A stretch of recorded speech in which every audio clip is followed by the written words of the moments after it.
So Michael says, would you describe the me as a problem addict?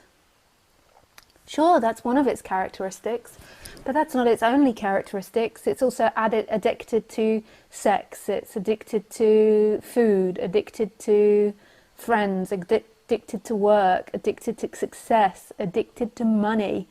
And the reason that it obsesses about problems is because the reason that we began to talk as humans and communicate talk and communicate as humans was, sorry, I'm just getting confused. The reason that we began to talk and communicate was because it helped with our survival. So we could recognize a problem. So the problem would be there wasn't enough fish, or the rain washed away the soil and the houses were falling down. So we could communicate about a problem and we could work out a way to fix it. So you could say the origin of language and the way we speak and communicate was about problem solving.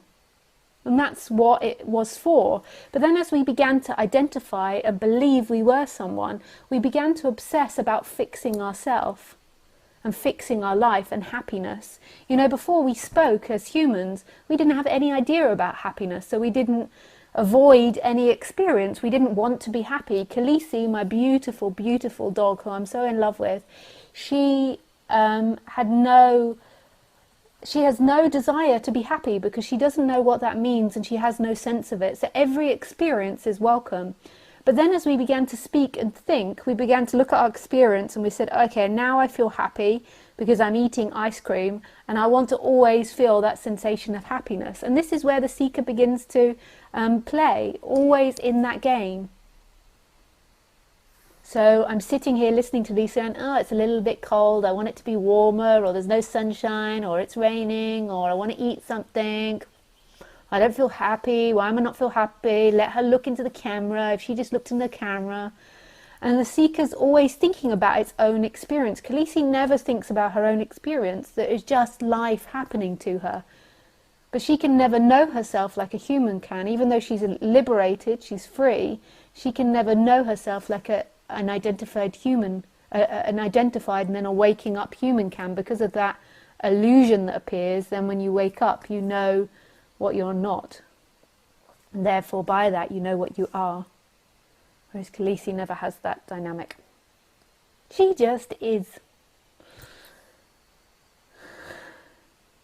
So freedom is always the movement from being this person to that boundlessness, what you always were, but the intellect carries on, so you can still think about problems.